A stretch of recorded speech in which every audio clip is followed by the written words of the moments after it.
everyone. This is your girl, Corine Lafont, and you're here with me on Between the Lines. And you know how we do it here on Between the Lines, always with gratitude and thankfulness. And I am thankful to be above ground. It is 2023. And for those of you who are above ground, it's great to be here. Celebrating life, celebrating good health is the way to go. Everything else, as far as I'm concerned, is a bonus. Okay? Good life, you're breathing, you're above ground, and good health. That's the way to go. Everything else is a bonus. And I have a bonus here for you. You see a handsome man next to me in black. No, he's not from the dark side. He is Dr. Gregory Stowe. And we're going to be talking about spine health and wellness today. And I see some people are probably watching us in and out, coming in and out. If you have any comments, any feedback, any questions, especially on this topic, spine health and wellness, you are free to put in your comments and it will show up at the bottom of the screen, obviously. And Dr. Stowe is going to answer your questions live. Isn't that great? He's going to answer your questions live. And so let me tell you a bit about Dr. Stowe, and then we're going to get into the discussion. So Dr. Gregory Stowe attended Parker University, where he completed his doctorate in chiropractic medicine. You know, the people that crack you and straighten you out? Yeah. As a previous director of sports therapy and rehabilitation with Airrosti Rehab Centers at North Country Family Practice in Southlake, Texas, Dr. Stowe was presented an award of excellence for 2 consecutive years. He currently owns and operates Spine Health and Wellness, and I'll show you his website a little bit later, where he practices in Irving and Bedford, Texas. Welcome, Dr. Stowe, to Between the Lines. Thanks for having me. It's great to have you. Now, spine health and wellness is a particular pain point and passion for me because I personally have had issues with my spine. I have personally gone to a chiropractor, not only where I am here in Trinidad and Tobago, but also in Jamaica. The first time I tried it was in Jamaica, and I was like, it's scary. It's scary to be going to a chiropractor. So we want to dispel that myth and understand what a chiropractor does and why somebody should be going to see a chiropractor and issues concerning spine and health wellness that people need to see a chiropractor about. So first, let's talk about the practice of being a chiropractor. Tell us a bit about that. Well, we treat many types of conditions, chronic, acute. We're able to help people of all sorts of ages, young, old, moving bones, joints, what people see online when they see people getting their bones cracked. But we perform rehabilitation, muscle work, examining people, x-raying people, and co-managing them with other providers in the healthcare system. So how is that different, or is it complementary to like an orthopedic doctor or surgeon? How is that? Well, we work alongside these types of providers. I mean, I refer to them and they refer back to me. But in terms of, we're doing our best to help our patients prevent surgeries. But when they do need those, we definitely want to get those to the appropriate types of providers who can do that type of treatment. Okay. What I have found is that, how do you say it? Is it chiropractic? What is the correct term? Chiropractic. Chiropractic. That's correct. So the chiropractic is more naturopathic, which is why I approached it years ago, as opposed to having to go the traditional Western or traditional route of medicine. And so it takes a number of sessions working with a chiropractor to be able to see results. It's natural. So for persons who want to take the time for their body to heal itself, I would think doing chiropractic is the way to go. What are your thoughts on that? Yeah, we work alongside the natural body's ability to heal itself. And with each type of patient, that will be at a different speed, I should say. You would see younger people, they get better faster. As we get older, we take a little bit longer time to heal. But we are assisting in that process and putting the body back the way it's supposed to look. And the body heals the closer we get it back to looking that way. I like how you said that, putting the body back the way it's supposed to look. Yeah. What are some of the things that we do on a regular daily basis, unbeknownst to us, walking, we walk, we run, we jog, we bend, we stoop, we take up the kids, we take up the groceries, regular daily things Yeah. that could cause little things to take us away from how our body's supposed to be properly aligned. Sure. Well, trauma in general can do these things. If someone's in a motor vehicle collision, let's say, that's very traumatic. That's an acute situation. Yeah. If somebody falls down the stairs, if they fall off a ladder, these are very obvious traumas that people undergo. Other people, though, they will be sitting in chronic positions. Like what? Like I'm sitting now. You're Yeah, sitting. What's the proper way? What's the proper way? Tell me. it's hard to. You look pretty good from this angle, Thank to you. be honest. But other people they get distracted. They're on the phone. They're typing. They start to look at a piece of paper. So then their minds get hyper focused, and then they forget their posture until they start having pain, and then that's where they start to think about it. And then they'll try to find all sorts of devices to support them in these positions. So other people wearing backpacks, other people pulling luggage, so doing the dishes, doing laundry. Right. We These get are daily things. It's a daily thing. So it's Yeah. really important to teach people and educate them how to use their bodies again, because we forget as we get older. Yeah, and I think we take it for granted too. We do. We're moving every day, we're doing this thing every day, and all of a sudden you start to feel pain. You're like, what the hell did I do? And you're sitting down trying to figure out, did I fall? I didn't fall. I didn't, not realizing inch by inch, millimeter by millimeter over the years, I guess it added up to you having that kind of pain over time. Now, I've been to a chiropractor, like I've said, and my first experience, if I can just share, I felt disoriented and like woozy after, like I don't know how to even explain it, but I was like, I need to sit down and just get my bearings. Is that a typical response? I wouldn't say completely typical. I mean, it depends. It depends. I mean, blood pressure could affect it. Standing up quickly. Some people feel increased blood flow. They feel lighter. So people do have these different feelings, but they're really personal with you. Whatever you felt, I mean, I'm assuming it passed. So yeah, I'm here with you. Too serious, but people will sometimes feel euphoric. They'll feel pain decreasing. Other neurological changes will happen when you start to adjust the spine, and I'm assuming maybe they were adjusting your upper spine, and that's potentially why you felt more effective. Yeah, the spine thing. Let's touch on the spine. Now, the spine. I don't have to teach you about this, Dr. Stowe, but that is the main, that's keeping us together, okay? And so people are scared for anybody touching the spine, the neck. They're like, and especially when you hear that crack. I have kind of gotten used to it now that I actually like to hear the crack. It makes me feel good. Yeah. And you're like, whoa, there is actually something going on there that you didn't realize. So even sleeping on a pillow or the way you sleep can push things out and you don't even know. And you're like wondering when the doctor touches you, it's like, yeah, something shifted out of there and I could fix this or whatever. And you're like, what? It's just a pillow. Or I know I was feeling uncomfortable, but, and then you hear that crack and there's a release and you're like, whoa, I can actually bend my neck. I can actually twist like this. It brings a relief, but it's scary. How do you help somebody kind of take away that concern or fear for some of us when it comes to spine and health wellness? So I think it's really important to diagnose the patient appropriately to find out what they're dealing with. That involves doing a very good history. I prefer to take films of the spine to see what's going on with it before I move it.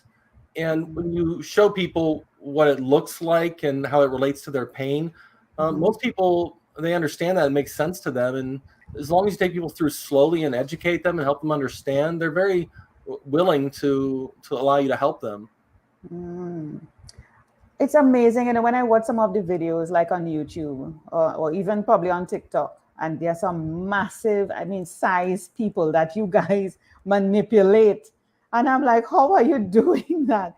You're able to get to crack them, align them, manipulate, bring them back, bring release. Some people have been suffering for years with this type of thing, and you are dealing with straightening of spine or getting people to have upright health, bringing them back to what they should be. What are some of the chronic, um, don't want to use the word illnesses or challenges that you have met with some patients that you had to bring them back, or at least to some semblance of a quality of life?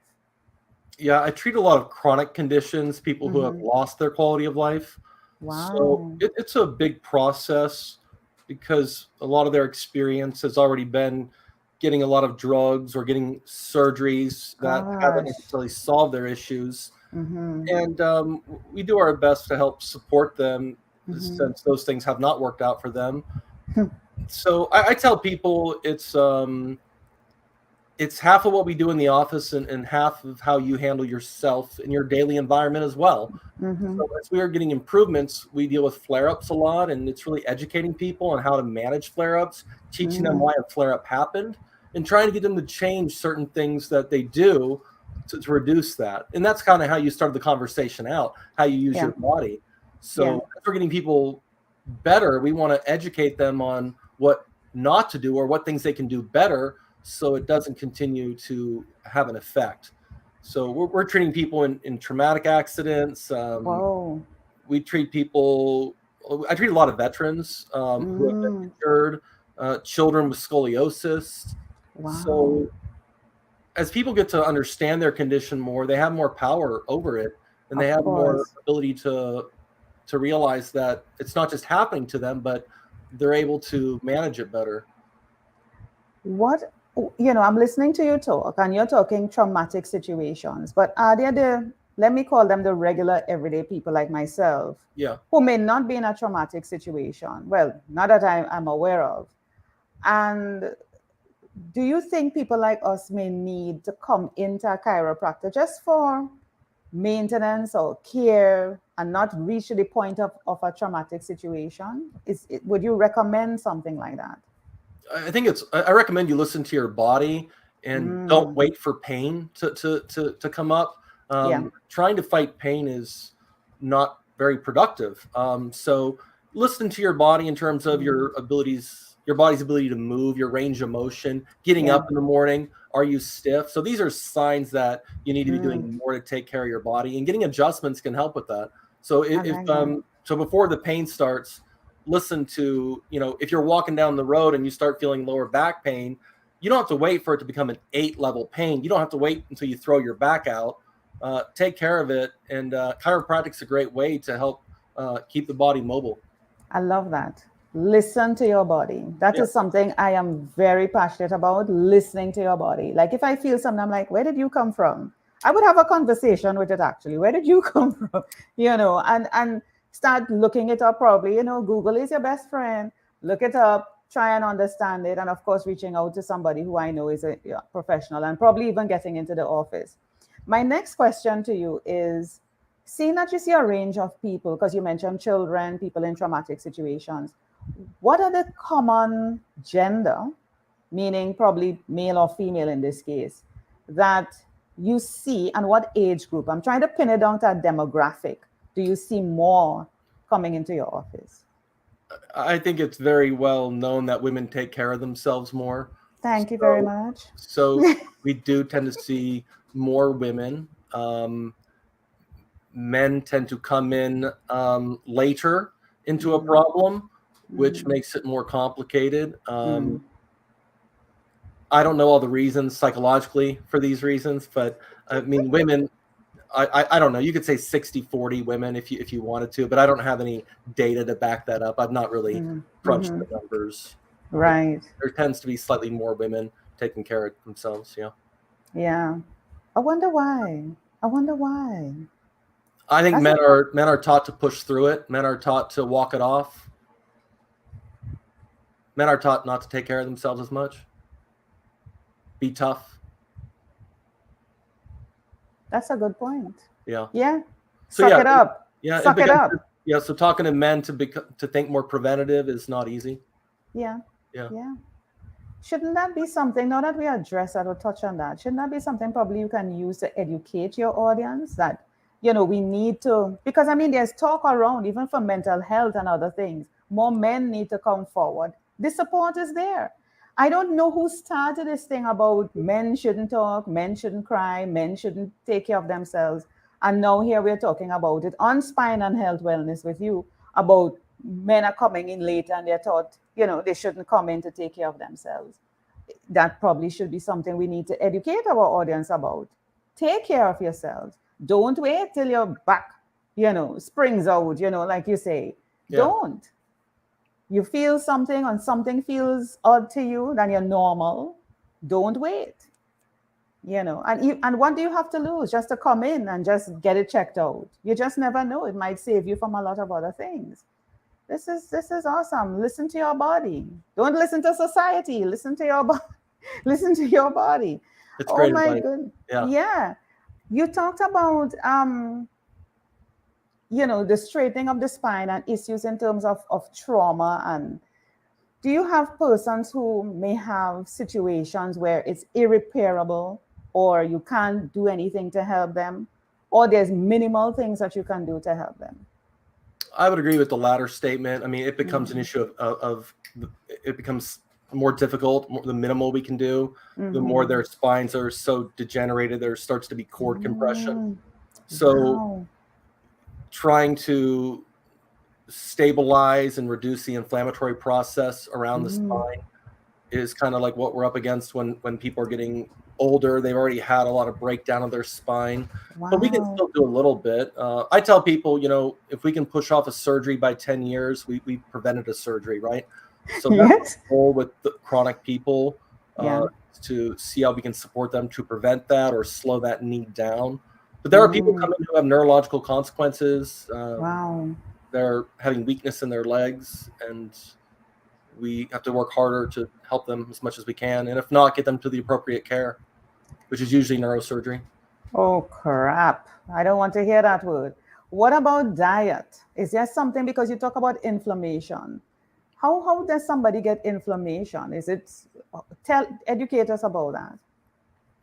Inflammation is the body's natural ability to heal itself. So inflammation is something the body's doing automatically. That's a positive way of looking at it. Anytime you hear inflammation, is always negative. That's good. So that's the body's natural healing process. That's what inflammation is. So it makes you want to take a step back and look at what's going on, that the body's creating an inflammatory process. Yeah. And how can we help that? How can we take responsibility for our health to even reduce probably even having to come to you at a last minute or when things are really badly gone? What can we do? I had a couple thoughts there about earlier thing you said about diet, but so I mean, what you can do to take care of yourself is find out. I mean, if it comes to in terms of the spine, I mean, taking care of the body. I mean, getting checked up. If your mom or dad had chronic problems in their back, like addressing that and finding out why. So we see a lot of people who, it's been genetic, that their families had it as well, and you can see that it's also going on in them, and they know their parents are starting to hunch over. So if we can get in there and start to educate them better on better posture, how to have better posture, we can do a lot to slow some of that down. And what you said earlier about diet and nutrition, that's a big part about what I do to help people address that. Eating right, taking proper supplementation, supporting their spinal health. It's a very big deal. Exercise, and for me, I do dancing, Latin and ballroom dancing. Now, I know like things like ballet, they stress posture. In dancing, posture is important. Would you recommend that people do something like that as a form of fun, social activity, and to help with their spine and health wellness? Any type of mobility movement is great for the spine. The spine is supposed to be moving. So anytime you can, It's supposed to be moving. I like how you said it. we're not necessarily designed to sit in a chair. So doing something that gets you out, gets you moving with other people, it's good for the mind, it's good for the body. So I absolutely recommend, much better to do that than watching TV. So For sure. get out there and For move. sure. Yeah. For sure. Because the kind of posture you get into, the couch potato, I think they call it. You know. Sure. Yeah, it makes no sense. Not good for the spine. The spine is a sort of, it's an S curve type of thing. When would you, what was that? Yes. Is there, how would you know that based on how you're sitting, when you become conscious of it, that you're not sitting in the right posture or even sleeping in the right posture? I mean, most people become conscious of it when it hurts. So, I mean, you'll see children on their cell phones, on their video games, in some of the worst posture, and they're not in pain. And trying to get them to sit up, good luck, because they're going to go right back into that pattern. So that takes a lot of work. So it's pain that gets people to start to realize. Very few people are aesthetically concerned about their posture. I mean, it's a small minority of people who come in with that issue, and that's usually because it's familial. Like they've seen their parents' posture deteriorate. They want to prevent that. Yeah. I have noticed, with the advent of technology and the phones especially, I find myself holding my phone and I'm like, my neck is down and I'm like, nope, I need to hold this thing up. I need to, keep at a particular position. Because after a while, I really do start to feel uncomfortable and I become conscious of it. And I'm like, no, I don't want to be looking like the Hunchback of Notre Dame after a particular point in time, or having severe issues with my spine or anything else coming later on. And do you find that it's because of that you're seeing more people coming to the chiropractor or having issues? We're definitely seeing more children who have worse spines approach us at younger ages. This is something we would have expected to see in people who had worked at a desk for 20 years. And now we're seeing it in kids who approach us who have been on a cell phone or some sort of an eye device, or I shouldn't say that, some sort of a device that they're looking down on. So wow. Educating them and helping them understand that they need to lift it up higher is really important, or putting it on a book stand, something that keeps their head aligned with the horizon and not looking down. Oh my God. And the whole ergonomic chairs became a thing. I think that was before the cell phones. I can't remember who came first, to help you to sit properly. The ergonomic, keyboards, all these things, even the mouse ergonomic, everything, to help you, carpal tunnel syndrome, all sorts of different things to help you. But I think it's just a matter of being conscious, just being aware of yourself. And like you said, pay attention to your body, pay attention to yourself. As I get older, I invest more and more into my ergonomic workstation, nicer keyboards, nicer mouses to navigate with, because I feel better. Yeah. I have your website up, as you can see. The one that was shared with me before, there was an issue with it, as I would have said to you in the email. I don't know why it was flagged, and so I would not be able to share that at all because it's not allowing me to open it up. So I found this one for you. Would you like me to continue using this one? Sure. Yeah. All right. So help me navigate through it and tell me, what would you like to be featured on this? Because I see you here with a couple of your colleagues. So there you are. Yeah. What would you like me to feature on it? So, what we do is more of a multidisciplinary type clinic where I also have a nurse practitioner. I have a medical doctor that oversees her. He's the director of the clinic. We do physical therapy, chiropractic. So we do lots of different modalities to help support patients, nutrition as well to help support people. So we really focus on the individual and their condition, and then use different approaches. That's why you see so many things up there. We find that it doesn't just take one thing. So a lot of people call for spinal decompression. That's one up there that shows. And people. What is that? Spinal decompression? That doesn't sound right. Yeah, people come in with disc issues, disc herniations, or a slip disc, and it's Yeah. a lot of pain. It's excruciating, and they're looking for a solution that's non-surgical. So then we provide multi different approaches to support that condition. Is this linked to the pinch nerve thing? People will say pinched nerves quite a bit. You really need to dig deeper to find out for sure if it like how the nerve is being pinched. Usually it's Mm-hmm. compressed somehow, or it could be inflamed. Okay. Okay. I see If you get headaches. better very Sorry. quickly, if you have this Say that. condition, then you get better after a few days. It probably wasn't a disc Mm-hmm. herniation; it was just inflamed. But when it lasts Okay. longer than a few days, you start to realize, okay, this is probably a disc herniation, and then you start to look for evidence of that. You can order MRIs and other things, but we really Mm-hmm. do focus more on people who are having chronic conditions or traumatic conditions. I see one of the conditions you treat here is headaches. That's a common thing. I know I have that. How can chiropractic care help with headaches or migraines? So that the head sits right on top of the neck, so they're very connected, right?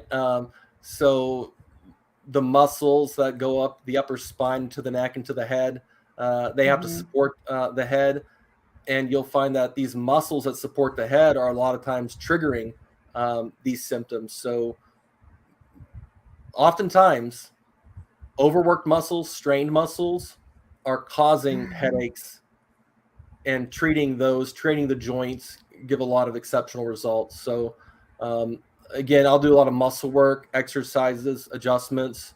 It's a multi Mm-hmm. faceted approach to dealing with these, especially if they're chronic, because somebody who's Yes. chronic, they've done a lot of other things otherwise. So you really need to figure out what's causing the flare up. Understanding what the trigger is in somebody's life is important. I see you have request an appointment here. Let me click that button and see what comes up. So, if anybody might be curious, so you request an appointment. Is this something that you do for free, or this is just putting in a time and date? Tell us about it. Um, Most of the time, these are for people who want to come in and be seen, and they just put in their Okay. information, and then we book them and do an examination on them. So, um, Okay. but I always like helping people. I've been able to help people find clinics closer to them as well.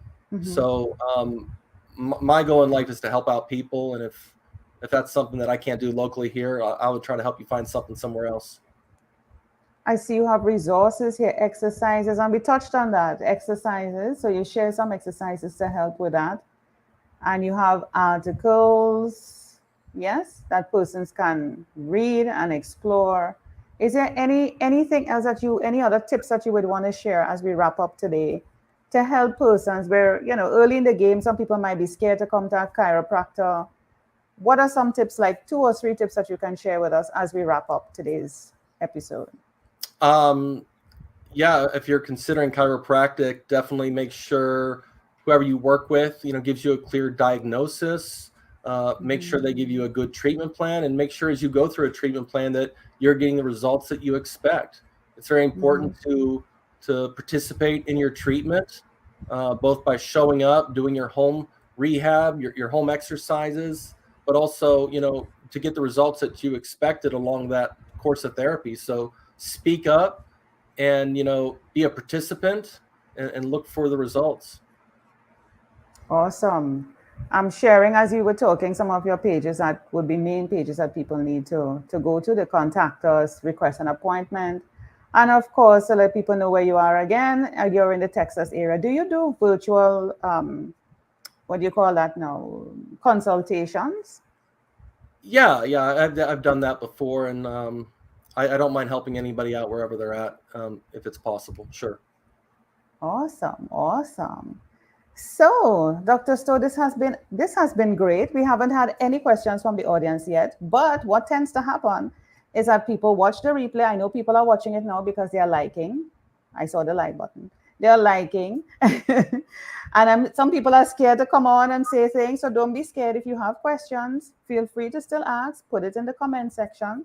And Dr. Stowe or myself will address it, or I will let Dr. Stowe know, and he will address it for you. And of course, you can reach out to him directly, as you saw on the website, request an appointment, or how else can they reach you, Dr. Stowe? What is another way they can reach you directly?